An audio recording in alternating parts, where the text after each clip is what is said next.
This is Smoking Out the Closet. Now, here are your hosts.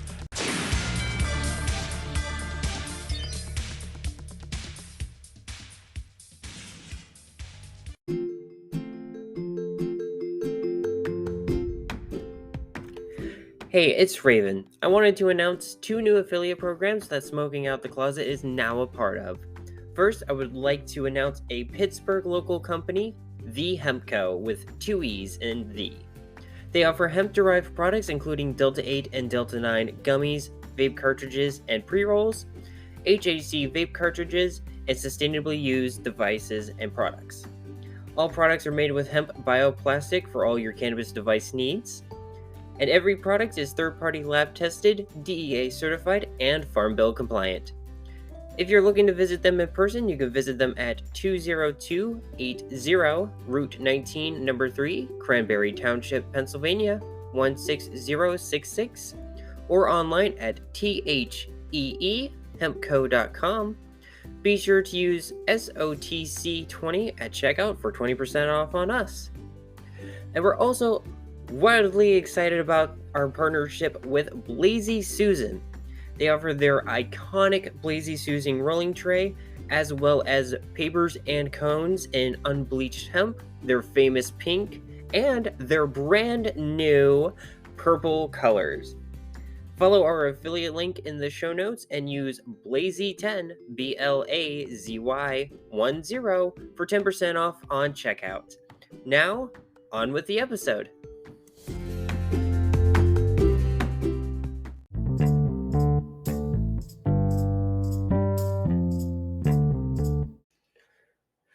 Hi, I'm Rayven. I use she, her pronouns. Hi, I'm Asmodeus. I use they, them pronouns. And welcome back to another episode of Smoking Out the Closet. For those of you who are new or just joining us, we are a queer podcast, pun intended, that talks about cannabis, the LGBT community, and everything in beyond. In between and beyond. Jeez. So welcome. I'm usually a lot higher doing that. Yeah, it helps. It helps just with the flow of things. It does. Which is a good transition into our review, because, oh my goodness. This strain, oh my god. I had high expectations for it, because I looked at the Trtz profile on it, and I was like, ooh, this might be fun. This is going to be fun, right? So, the strain we're using today is newish. So, Terra Ascend, yes, thank you. You're welcome. Is the parent company that sells, in the state of PA, they sell Standard Farms, the Old Pal. They were contracted in the state of PA for cookies. Mm-hmm. They also... No, that's Country. Never mind. No. Dr. Solomon's.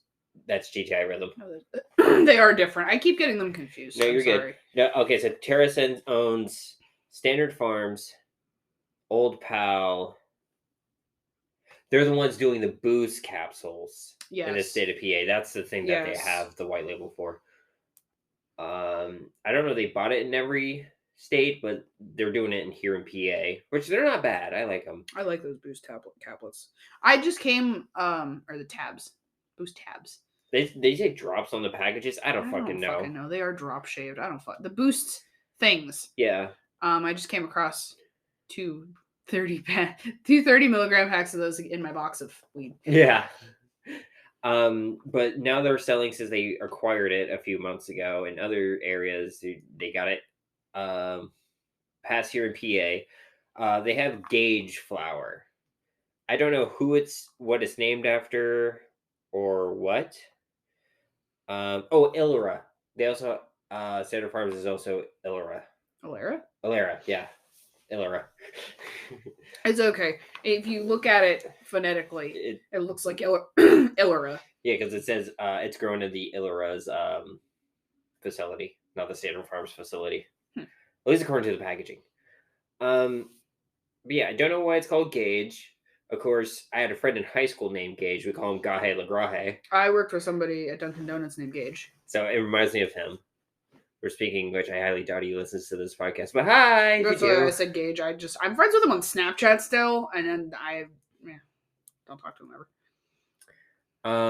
But yeah, so it has the strain we're using today is called Sweet Tarts.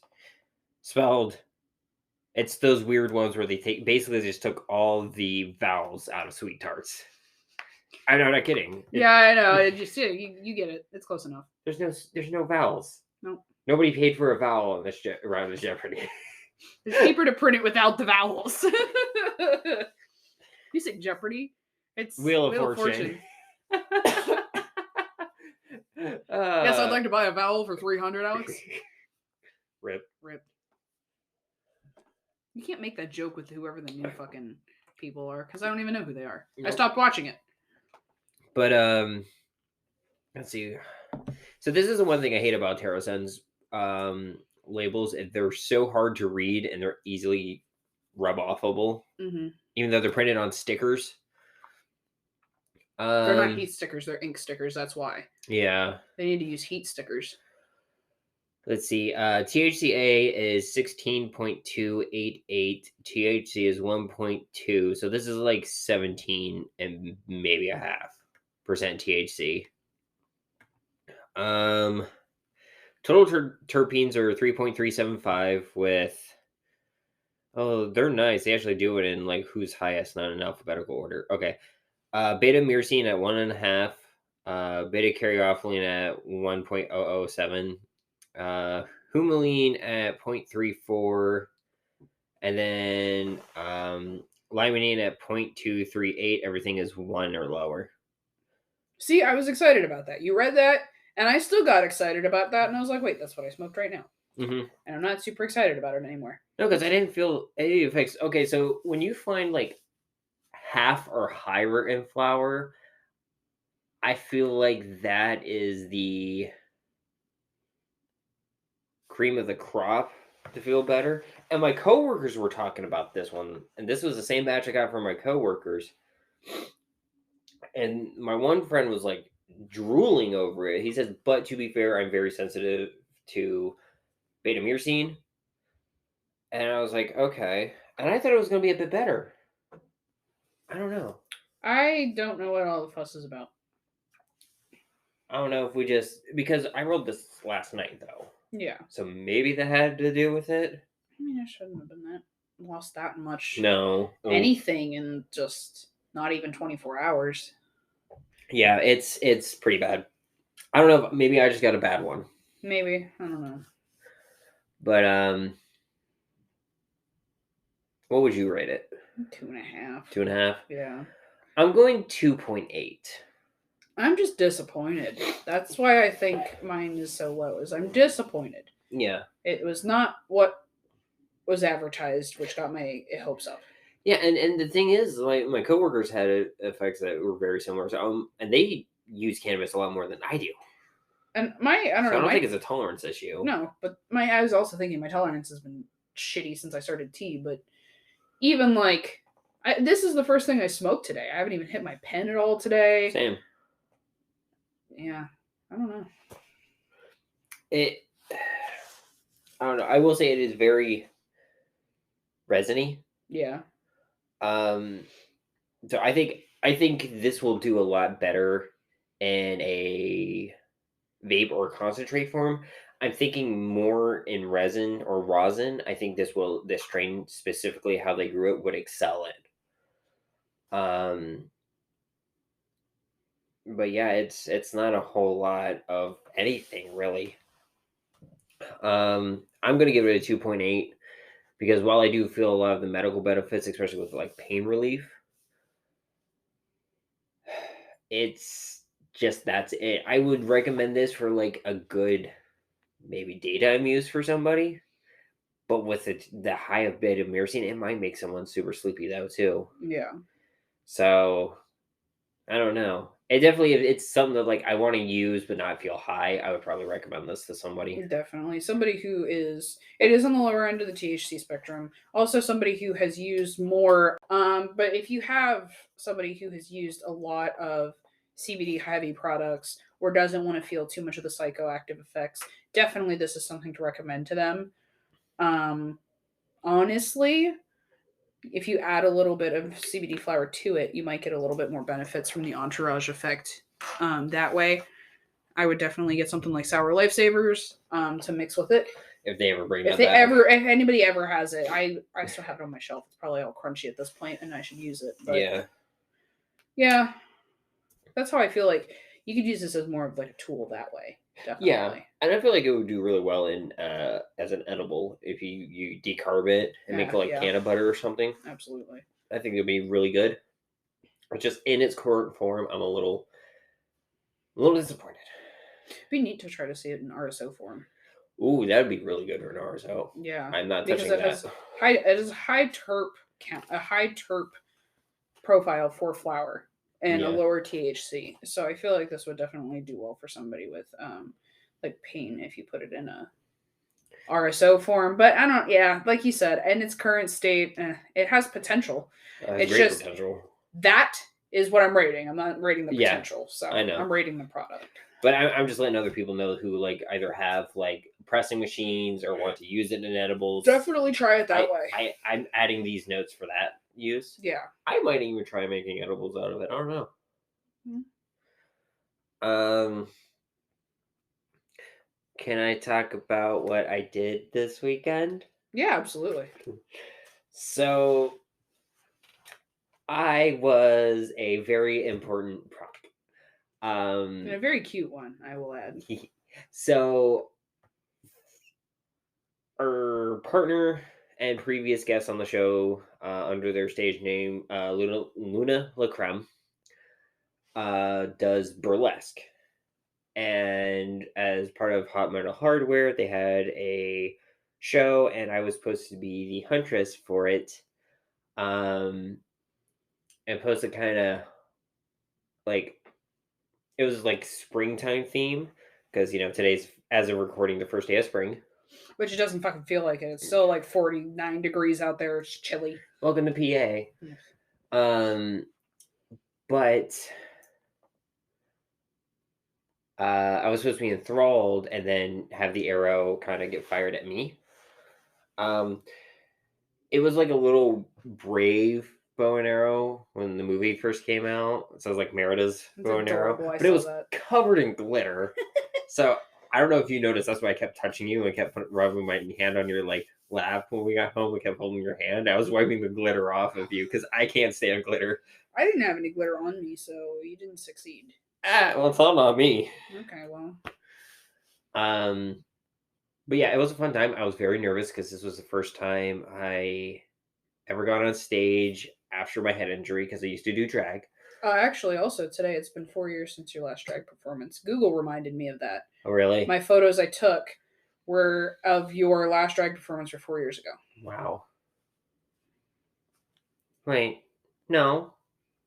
It couldn't have been. No, it couldn't have been, because you did a drag performance. No, you did a drag performance. Because I proposed to you in April. Yeah, in April. So that was my last night. Yeah, your last night drag performance, because the one you proposed to me at, Jesus Christ, what happened there? My brain rebooted. The one you proposed to me at was a brunch, drag brunch and dive bar. That was my last drag brunch. I was like, can I just say, there's nothing beats that feeling of being at brunch at a performance with mimosas. Mimosas.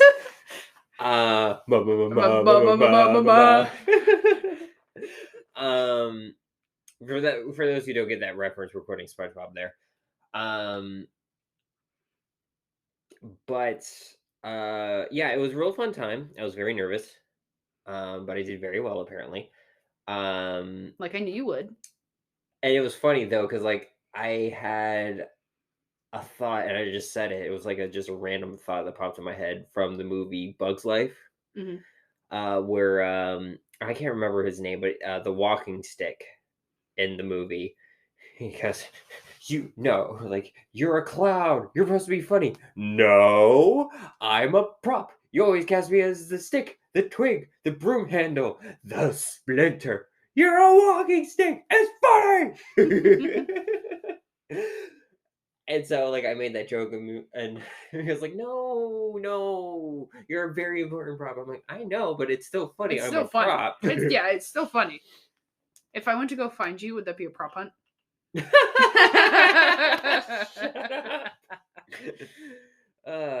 it was a fun time.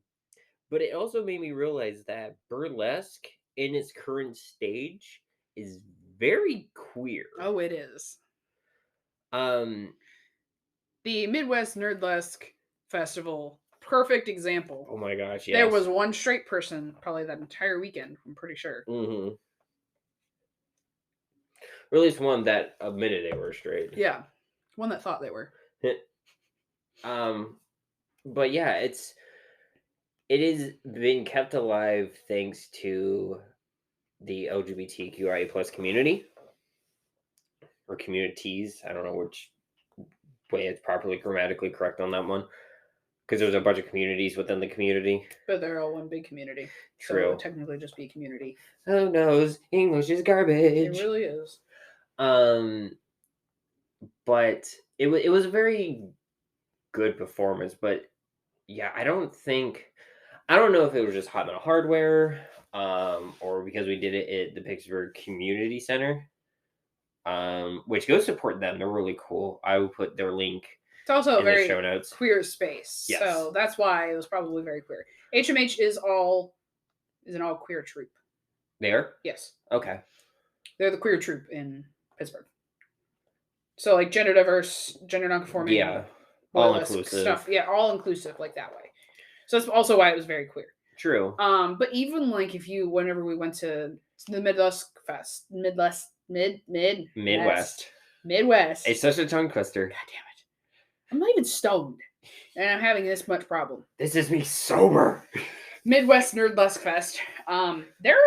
They were all very queer. Yeah. It is. I feel like it's very much something that's been kept alive thanks to our community. Very similar to other things. And I don't know if that's because we view it as an art form. We don't objectify as much, while there are some objectification in our community. It's more, we for some reason see it as more of an empowerment thing, more loving our bodies. It's like, yes, you look sexy and beautiful and you work it and you own it. Exactly. Because there's also one thing that I really appreciate. There's no body shaming in this scene at all. I've seen beautiful bodies perform in every shape and size with vigorous amounts of confidence. Mm-hmm. And it's beautiful, So I don't know. It's something I appreciate,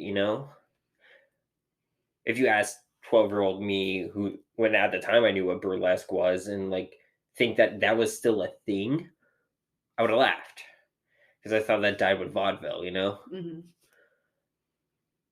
Or at least that era, because once basically porn came in, that was basically the death of it. Do you have anything to add to that? I can't think of anything else. I'm just thinking because my mom had tried to tell me a while ago about, I don't know how much truth this holds, and I never got to ask her because I was never old enough, that my grandmother was a flapper girl, which now I'm going back to burlesque, being in that scene, and it's it's interesting to see because it's definitely has evolved from those kinds of performances and stuff like you were saying. And well, your grandma would be around the right age. Yeah. So I just find that interesting, that little connection I have there. Yeah, to performing. Yeah. Now look at you. Yeah. You're a podcaster. Yeah. Yeah, I don't know, because whenever I thought of burlesque growing up, I was thinking westerns. Because I grew up watching a lot of westerns between my grandfather and Pap. My grandfather loved westerns. I didn't get to watch many of them with him, but I do understand that connection there. Mm-hmm. I don't know what it is about just the silent generation and boomers generation just love westerns. I don't know. I mean, I don't blame them. They're good. I like westerns. But that's what I think vaudeville. I think Western films. Mm. So I'm thinking at the latest, very late to early 1800s, early 1900s. But yeah, it's a weird thing to think about because it's still alive. I'm not gonna lie to you. Until we moved out here and met Luna, I didn't know that burlesque was still Yeah, that was something around or a thing. And I was Same. like, wow, that's so cool. And now I need to go. Also, there's still a speakeasy out here near Moon that we need to go to. That would be That very I cool. need to take you to. So yeah, I was in a burlesque performance. Yeah, it was cool. Wearing 2 layers of jackets and sweatpants underneath jeans. I was probably the most well-dressed one there. Yeah, you had the most clothes about anybody there. Mm-hmm. You could have dressed like 3 people with all your clothes. But I was warm. You were warm. It was cold out when I came to get yins. Oh yeah, it was very cold. Oh, we got time for that. Another thing I wanted to bring up that's cannabis related. I've seen a lot of discussion, I would say. I wouldn't even call it discourse, very much discussion of should you tip your budtender? I have a knee-jerk reaction whenever I get asked this because I was a budtender. Yes. Well, I think it kind of depends, personally, because think about it this way. It kind of depends on the situation, right? So, if they're just like in some rec states or even just some places here, they say, do you know what you want? They give you the menu and they just kind of ring you up. Mm-hmm. Like the whole just get you in, get you out as fast as they can. You know, I can see why people don't tip that. I think you should still anyway, personally, but I can see why. You know what I mean? Yeah. Because then it kind of becomes a whole like, because you tip your baristas, right? Yeah. And that's how I feel like that would be a little less. It's more kind of like in between like a Walmart cashier and a barista. That kind of level in between. Some places also adjust their pay rate by knowing that you're going to collect tips. True. That's true. I'm not going to name names. I'm just saying some places adjust, and this is everywhere, not just the cannabis industry. It's every industry that every does tips. industry that they know that you are going to be getting tips from anyhow, any way, direction, whatever, that they will adjust your pay rate accordingly because they think that's just what you're worth. Yeah. And they're going to over-calculate how many tips you get so they can underpay you. Exactly. And if you know that where you're going, it's that kind of situation and you're going there to support those budtenders, definitely tip them. Yes. No, I agree with that. I definitely agree with that. That does have to be in the thought process for that, I believe. Now, definitely, I think when situations where I think 1,000% you should tip your budtender, if you have no idea what you're looking for, you need help, and they spend time to help you. If it's like 2 minutes, sure. Like, hey, what would you recommend? Oh, here, let me get you my favorites or whatever. You know, any interaction lasting more than 5 minutes. Yes, like I've literally helped someone who I spent an hour and a half with before, explaining all the nuance stuff, explaining all the information, where to find stuff, what resources to do. It was kind of like a mini consultation, but they've been there before. They're just trying a different form for the first time. I honestly think that would be a perfect example of, yes, you should definitely tip your budtender. Because they're taking the time to do this. But then there are people who would argue that would basically be, it's kind of like being a car salesman for some reason. But the problem is car salesmen get commission on anybody that works at a dealership. They get a base rate of pay, and then they get commissions. And if they don't hit that commission threshold, they get paid the difference to hit their base level. Budtenders don't get commission. No. We get a base hourly pay. There are caps a lot in this industry, depending on what company you go to, depending who's unionized or not. That's across all the states, honestly. I can't speak for Canada because we've never been. Yeah. We want to change that, though. Yes. So support our Patreon. I just realized it's been, what did I say, 8 years since I've been in Niagara Falls. 10 years. 10 years. It's been 10 years since I've been in Niagara Falls. Yeah. And I only have pictures of Canada. I get to look at it. We should go over there. We should go. We totally should. Go. I literally just drive right over that bridge that I showed you in that Yeah. picture. That's Canada on the other side. Just go see both sides of Niagara. Mhm.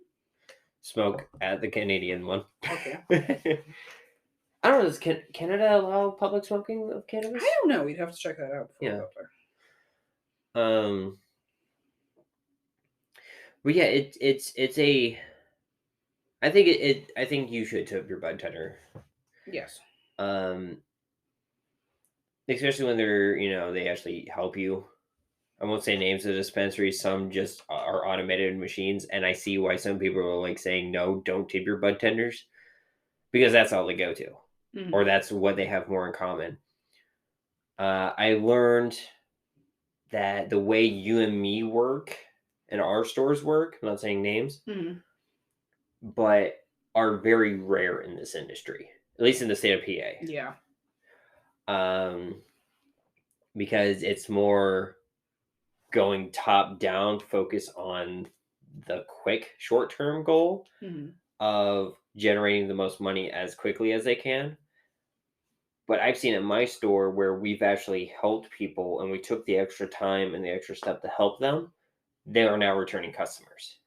The people that come into my store on the slowest day are the people that come every single day or like every week. They're the regulars, the ones you build a rapport with, the ones that you know by their first name, what they ordered, when they're going to be in, what exactly they're looking for. If they're going to be late, if you know that they end up coming late sometimes because we have to do a pickup window slot. It's those kind of people that keep stores like mine, I know, afloat.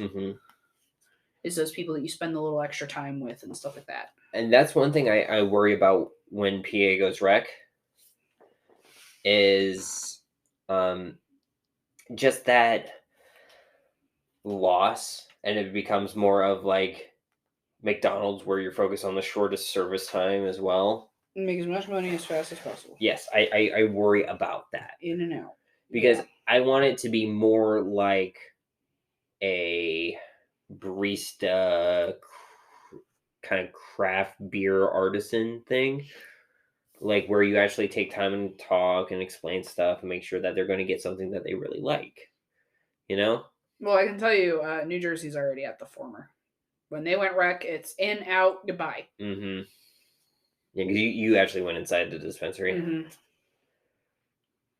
At least the one that I went to. Yeah. Hi, what can I get you? Where's your money? Goodbye. But to be fair, the parent company that owns that one, I'm not surprised. Yeah. Yeah. Because that's kind of their MO, honestly. But yeah, I would say if you can tip, even if it's a couple dollars, it adds up. Now, don't be that household where you get like $5 and like 20 cents back and just donate the coins. That's just getting rid of your change. Yeah. That's all that is. That's not tipping. That's getting rid of your pocket change. And I tip where I can a lot of the times. Like I even tip the subway people. Well, usually I just use my tips. Yeah. That's usually how I get my lunch. Pass it around. I just pass it around, cycle it through. Because that's how you generate a good economy. With not trickle down fucking economics. Everybody cycles through. That's a discussion for another podcast. Is there anything you want to add to the tip thing? I don't think so. It basically just comes down to tip your budtenders. Tip your budtenders. Be a decent human being. Don't tip your landlords. No. Fuck all that noise. Did you see that on TikTok? They make enough fucking money. They take more of my money than I want to give them. They don't need any more of my money. Like, that was really dumb. I think they did that as a satirical post. Yeah. If they want to tip, they should do better. Just kidding. Don't tip them. Don't even give them. Don't even dangle that as a carrot on a stick in front of them. Give him an inch and it'll take a mile. Exactly. There was a cat down there. I could have swore something just touched me. No, you're good. We are hitting that point So we're gonna go take a quick break and maybe smoke some other weed to get a little higher. Yeah. Or something. I don't know.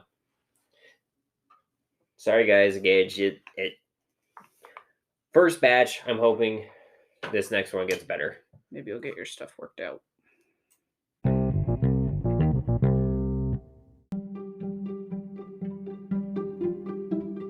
Hey there, it's Alex from Smoking Out the Closet. We've been so glad to be able to make this podcast for you. And we now have some partners who are happy to help make this podcast happen as well. Our friends over at Da Vinci Vapors have sent us one of their many amazing products, the IQC Dry Herb Vaporizer. If you've been listening to the podcast for a while, you've heard us talk about Da Vinci, and we've even used the IQC on the show. With a half-gram dry herb chamber, 30-second heat-up time, precision temperature control, removable and rechargeable 18650 battery, and an on-time of 2 hours, what's not to love about the Da Vinci IQC? Well, what if we told you can get an extra 15% off just for listening to this podcast? That's right. Use the code SOTC15 for 15% off at checkout site-wide. Thanks again to our friends over at Da Vinci Vapors. And now, back to the episode.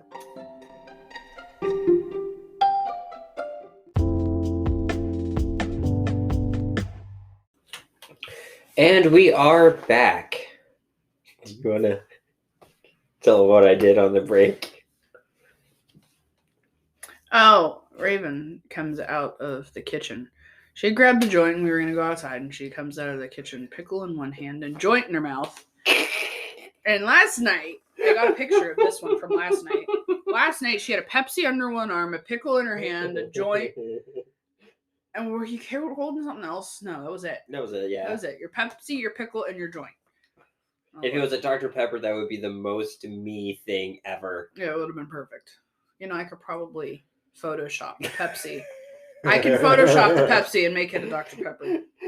Or you just give me a Dr. Pepper and I'll just pose for that. You'll do it again. Yeah. What? Stereotypical trans girl stoner. Pickle in one hand, joint in the other. Speaking of queer being under the umbrella in the community, the queer neurodivergent people were looking at rocks while we went outside and re-upped. Because they have those cool like rocks you can buy from landscaping places at our apartment complex underneath the windows and stuff. And we were just looking at the cool rocks. There's some really good shiny ones down there. I picked up a pebble for Rayven earlier. It was real cute. It was real round. And I was like, oh, here, rock. And she got real happy. Penguin pebbling, it's a thing. Mm-hmm. Speaking of trans and queerness, I wanted to talk about how there's been a lot of gatekeeping in our community and a lot of this is how it is because this is how I am kind of thing. Which, first of all, knock that shit off. Yes, exactly. So throwing, because a lot of it is also because of TikTok and how TikTok's algorithm favors, let's be honest, favors white people more than it does people of color. Mm-hmm. And everybody's using this as an example. So you do know who Dylan Mulvaney is, right? I don't know. She's a big famous TikTok trans woman who said this is like day whatever of me being a girl and like a transition journey. I think so. She's the one that met the president. Okay. Yeah, vaguely know of her. I haven't really. I kind of circumnavigated because I know there was some drama shit going on for a little bit, and I didn't want to be involved. I don't know what the drama is, honestly. But like the thing that like I'm bringing up as an example is there's a trans guy who's been doing this also for the same while. I don't know who did what first. But he's a black trans man. And I can't remember his YouTube or his TikTok handle for the life of me. But if I come across it again, I'll plug him. But it's got like not even like a quarter of the same amount of views or responses or anything like Dylan has. And it just shows how suppressing it is for people of color, how much more of a spotlight trans women have. compared to our trans mask or even non-binary siblings, and just how much a suppressant it is for people of color in our community. I have also made it's just a general observation that I have made going across my For You page, because my TikTok is very queer, because so am I. And when I look at like the trans femme For You, like their trans femme pages, right? They have bajillions, hundreds of thousands of followers, right? Mm-hmm. And then like look at the trans mask and non-binary pages, and they have like a couple thousand, maybe 20,000. And like that's not saying like to be a trans woman is bad, or that it's bad to be a trans man or non-binary. It's a thing I noticed, and I can't remember who said it. Had a theory that like the reason why so much of like the anti-trans laws focus on trans women and exclude trans men and kind of debate is because it fits the patriarchal narrative a little better, because everybody wants to be a man but nobody wants to be a woman. The whole misogyny that's in our society and everything. And it does kind of lend some credit to that. It's just how society, and that's why everyone thinks like so trans women, but ignore the trans men or the non-binary people, like trans masculine side of the spectrums. But that's where I think a lot of why they do a lot of those anti-trans laws. But like other people of culture, not just like Western white culture, but Black culture, indigenous culture, Latinx culture, even some different parts of European or even Asian culture, and anyone who I missed, just because we re-upped and I got very high now. Yeah, I had some Girl Scout cookies. I'm cruising. Both flour and regular. Go support your local troop. How they transition and what expression and everything means to them can be very, very different. And I've noticed a lot of people have been gatekeeping that. And I'm like, first of all, there is no one right way to be you.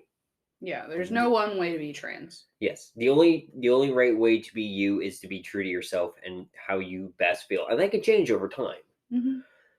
It does for a lot of people. I can attest to that personally. I used to identify as non-binary, and now look at me. And also, if you ignore it, it doesn't go away. I was there for a very long time. But there's been things of like people telling like other people like, oh, you're trans, you need to shave all your facial hair because you're a trans woman. Who says? Who says you can't rock? You know, like you have to keep everything manicured. You can't let your facial hair or hair in between your eyebrows grow too long or whatever. Frida Kahlo did. Also, all of it is just the fucking beauty industry's standard bullshit push onto femme-presenting people to look a certain way so people can make money. Exactly. That's all it is. All of it. But like, and it sucks because like I don't think a lot of people realize, I learned this at a young age, the beauty industry is very racist. Yeah. Even if you aren't yourself, just the way products are made and looking for like who they're catering to, leave a lot of people of color behind for the longest time. Come on up. He wants you. Come on up. I tried to cuddle him. Come on up. Come on. Our son wants attention, and he's not asking for it very well. He just wants Rayven. But like it's been a very big thing, and I feel, I don't want to say I feel, I don't know what exactly I'm trying to say right now. The cat's tail in my face is kind of distracting. He has ulterior motives. Oh. I figured out. But no, it's horrible, honestly, that like it's gotten like this. But the same people that I have found that are gatekeeping the whole how it is to be trans are the same people who are transmedical, where you have to have dysphoria to be trans. You have to like have bottom surgery, or you're not a real trans woman. You have to do XYZ kind of thing, and that's just y'all bidding for power. That's all that is. You just want to be the most powerful trans person there is. So fuck off of that shit.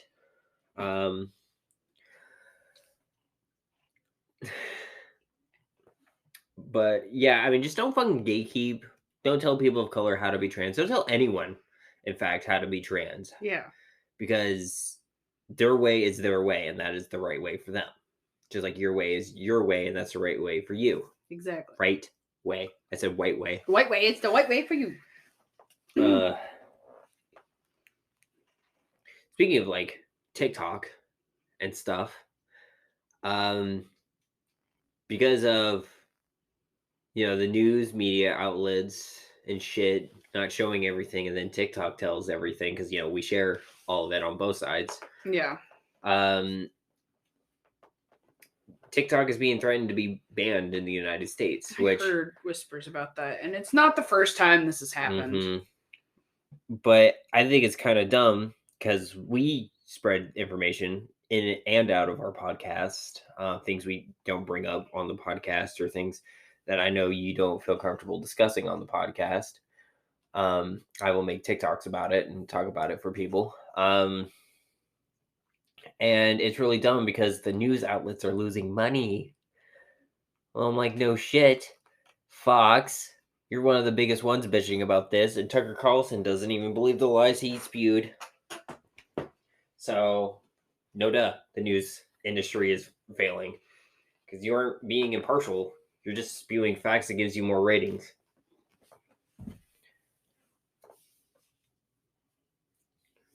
Scratch me. I'm sorry. But yeah, because of the whole, TikTok might be banned in the United States. Yeah, there's APKs, there's VPNs. Mm-hmm. Look how well you guys did against the war on drugs. Really not going to stop us. And honestly, Facebook has also gotten their, like, Mark Zuckerberg and Meta has gotten upset because they were losing money and everything. Well, have you thought about not being dicks? Yeah, and have you thought of being better at moderating, like, toxic shit? Mm-hmm.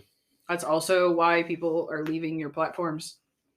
Yeah, because you cater to basically the people at the top, not help the people on the bottom. But TikTok does that too. Yeah. But it's easier for us to, because like think about Black Lives Matter and everything. Like it was so easy to get everything organized because of TikTok. Mm-hmm. And rallies started because of TikTok. And police were being recorded and reported because of TikTok. Mm-hmm. And now they're trying to do it again. So there was talk, because we are trying to be on all the active social medias and everything to be where people are to spread our voice and everything. There was talk that we should all go to MySpace. Bring it full circle again. We'll bump up MySpace and then Facebook goes under. Was the joke, right? And I thought about that. I'm like, okay, yeah, cool. MySpace, I haven't been on in a long time. I might look into it. And as I was looking into like kind of how MySpace was, I learned something. Do you know who currently owns MySpace? Did you say it was Justin Timberlake? It's fucking Justin Timberlake. So MySpace got sold to this like share news media company in 2011. Mm-hmm. 2015, it was sold to Valiant or Variant, something like that, Industries. Mm-hmm. And because they do more than just like social media, like they're not really a social media thing, they're more of like a music and industry kind of thing. And so they bought it, and then Justin Timberlake in 2016 bought that company, and MySpace went with it for a ride. I don't even know if he knows he owns MySpace. I did not know this was a thing until you said something to me earlier today about MySpace. Yeah. I can't get into my old MySpace. It's still there. It's cringy, and I don't think I even want to get into it at this point. That's fair. Like, what's the point? But I will say, Justin Timberlake's also very problematic. But like, do I want to go back to MySpace knowing that now?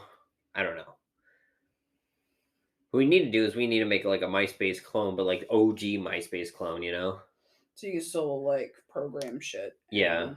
Make it look cool. Mm-hmm. Not, I'm trying to be Facebook MySpace. Yeah. Whether we do that in this day and age or not, who knows, you know? No. Can I talk about the new game I've been playing that you got me early for my birthday that I fucking love? Yeah, let's talk about your game. So I like cults, and I am obsessed with anything to do with them. I just finished the 4-part series from Cults, which is a Spotify original. Shameless plug. If you're listening to us on Spotify right now, this is a Spotify-only podcast called Cults. It's by Parcast, and these two are amazing voices who can tell you everything you ever wanted to know about any cult ever, and I just finished the 4-part series on NXIVM.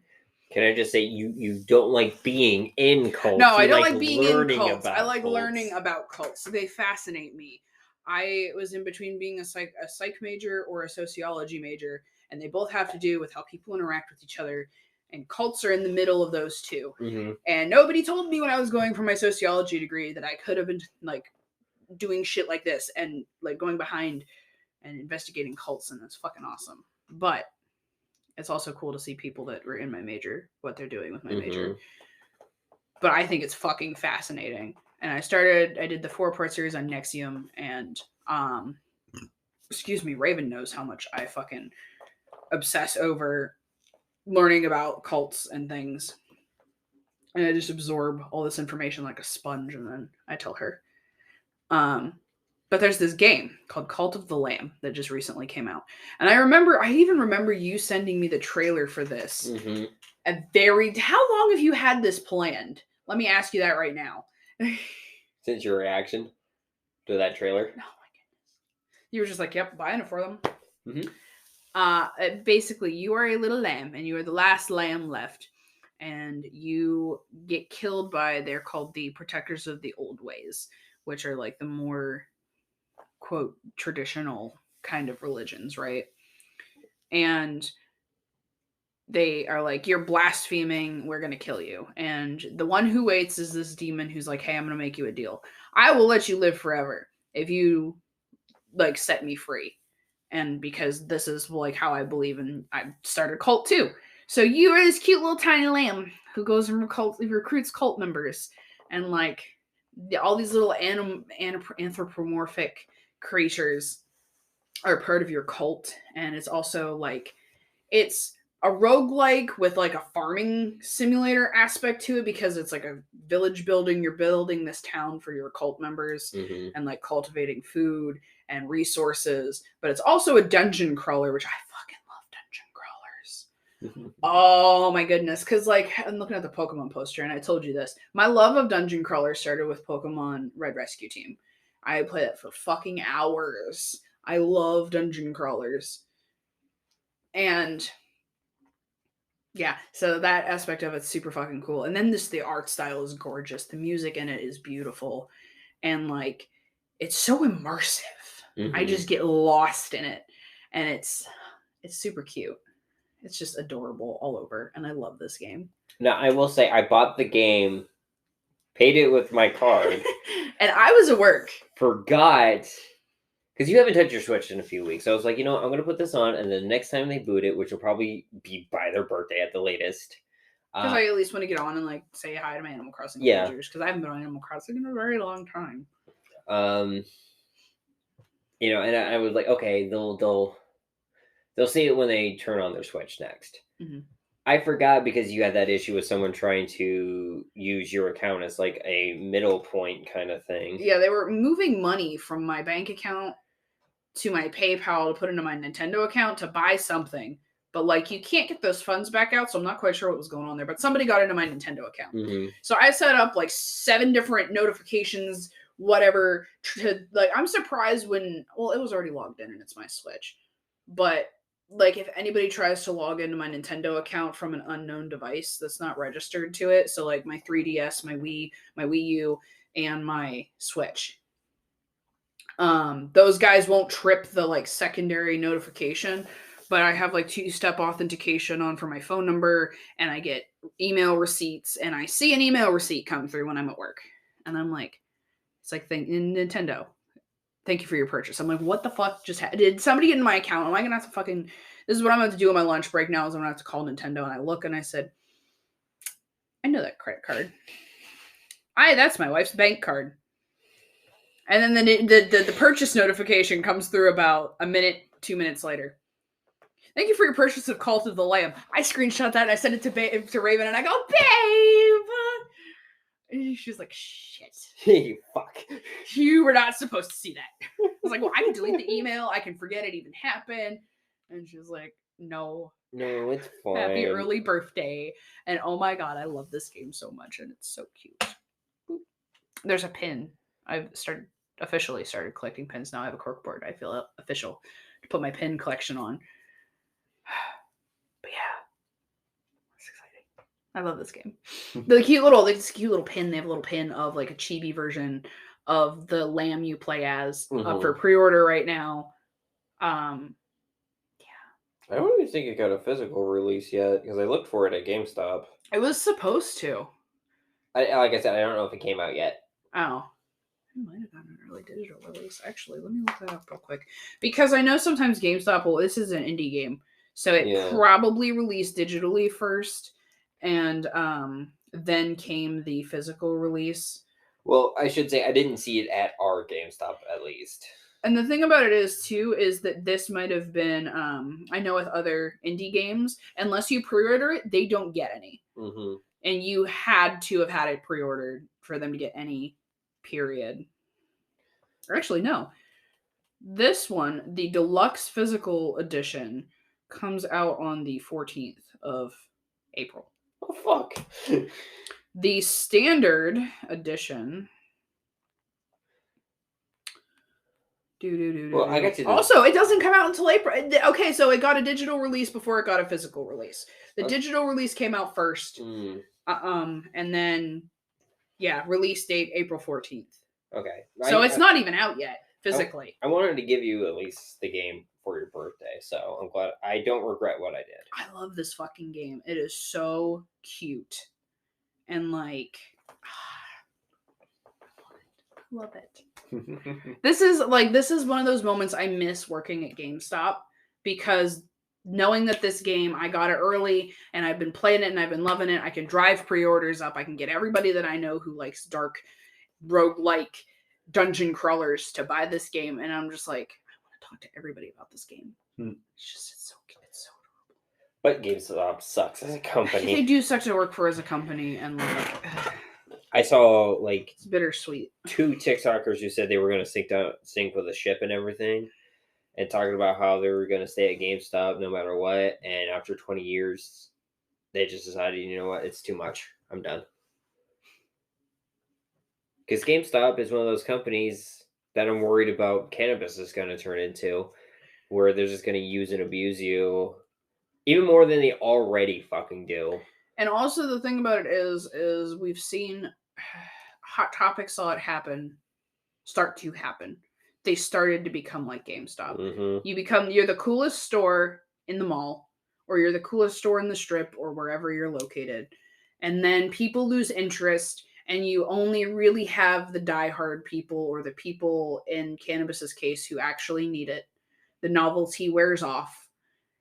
And then the money stops coming in, so you have to find some other way to like pander to somebody else to get someone to come in the door. And like, to be fair, Hot Topic did it to themselves. They do it to themselves. Stole people's art. Yeah. That's when the drop happened. And rightfully so, because fuck you, Hot Topic, for doing that. And that was really fucking shitty. Mm-hmm.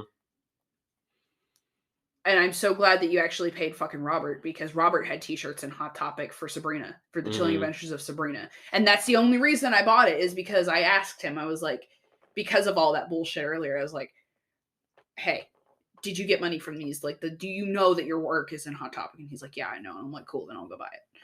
because I think Hot Topic had a thing with like Archie Comics because they do some of their merch and shit. No, I will say they got better, but it took until like 2013 for them to stop. Yeah, because probably someone would sue them to hell and back. Oh, speaking of suing and getting pissed, we didn't talk about this on the podcast yet, did we? No. With Robert Smith and fucking Ticketmaster. No, we haven't talked about that because you're going to. I'm going to see The Cure in June, and I got one of the during Pride Month. During Pride Month, I got one of the pre-sale tickets. I'm going to see them in Akron. But Robert Smith was so fucking pissed. Ticketmaster decided to add $10 extra onto their what were supposed to be $20 lawn seats. So bring your own chair, bring your own blanket, whatever. Lawn seats. Mm-hmm. You're paying just to see the thing, right? They jacked the price up $10, and then they also added their processing fees on top of that. Yeah, which made them like $80 almost. I had a $50 excuse me, I had a $50 ticket. I ended up paying $72 because of fees and processing and shit. And first it was just for the people who had the lawn seats. They were going to give a $10 refund, rightfully so. But now they're saying it also could be it's for everyone who bought a ticket. Yeah, because Robert Smith specifically said not to do this. Do not do this. They opted out of the dynamic pricing. That yes, I hate to break it to whoever doesn't understand this by now, but with the Robert Smith stuff, it should be clear. Artists set their ticket prices, and they also choose how their tickets are priced by Ticketmaster. Their dynamic pricing, their premium package bullshit, all of that, they can opt out of. And this is a perfect example of them opting out so that they know that they're people who really want to go. Their true fans can go and get tickets, and they're also not going to get resold because these are non-transferable tickets. But among all of this, there was a day in between fan pre-sale, which is when I got mine, and public sale. Yeah, when I tried getting 2 more tickets. And there were only 500 tickets available. Now, the seating map showed way more than that, I'm telling you. And when I bought my tickets, everything was gone except for the lawn seats. And there should not have been that many seats in the middle. And also, my seat in that section I paid $50 and it was $348 for my seat. Not my seat specifically, but the area you're in. That area, that view, which is ridiculous. That is all Ticketmaster. And I'm wondering if Robert Smith is going to do anything about that too, because that is fucking ridiculous. He also said that like they might have to tour more. Yeah, they just might have to tour more, which yes, absolutely do, please. Yes, because I would love to see The Cure. And I feel bad I missed out on other tickets, but like I just wanted to bring that up because I think also just it's a good example of people need to understand. You're like, oh my God, I want to go see Beyonce. She knows that people want to go see her. That's why her tickets are expensive. The Elton John farewell tour, you know how many people he knows that are going to want to go see him one last time? That's why his tickets were so fucking expensive. And that's also like well, to be clear, he's also trying to set himself up to like... Yeah. That's basically his retirement. It's his retirement, and I understand that. But just like Trans-Siberian Orchestra. Everybody, Christmas time, everybody wants to go see Trans-Siberian Orchestra. They do a great, amazing Christmas show. They go all over the world now, I think. Everybody wants to go see them. Their tickets are $500 a piece for balcony seats. But they also have to think they set them that high to an extent to weed out just so that every Joe Schmo doesn't buy one and resell it also. But there are other ways to do it because you can make them non-transferable. You can't give them to anybody else. Exactly. And they have to be resold through the website at which you bought them for, and you get them back at face value. Like that's it. You get back face value. Because like if we ever do a live show and we have to sell tickets or anything, that's what we're gonna do. And I think a lot of people think Ticketmaster's horrible. I hate Ticketmaster. I'd rather just what's that RSVP event thing? Yeah. Like I don't freaking know. You see it a lot in like Facebook things. Yeah, it's like linked through that. Yeah. And I think a lot of the problem is, yes, Ticketmaster is horrible, but a lot of people don't realize how much that money actually comes from the artist setting the price. But Ticketmaster does also. Ticketmaster does also make a ridiculous amount of profit off of it because, like I said, they're scalpers. They made a 50% profit off of a $20 ticket, and they sold, I think, that lawn in the pavilion of the Blossom Stadium in Akron, Ohio. I think seats 28 to 32,000 people, depending on lawn seatage. I want to say that, like, it said 18 to 20,000 of those seats are covered by the pavilion and the rest is on the lawn. So you figure you have probably 5,000 to 6,000 people out on the lawn and you charge $20 a piece. But it was supposed to be $20 and you got a 50% increase. So you got an extra $10. That's a lot of fucking money that Ticketmaster just made off those tickets. But that's why, that's why Robert Smith kept the tickets low too, because it was like he knows how many hundreds of people are going to come up just to see him, and you make a lot of money off that. Also, we're at that time I didn't even realize. Man. I got so wrapped up. Well, yeah. Anyway, fuck you, Ticketmaster. That's what I am trying to say here. Well, once again, my name is Rayven. I use she, her pronouns. I'm Asmodeus. I use they, them pronouns. And this has been another episode of Smoking Out the Closet.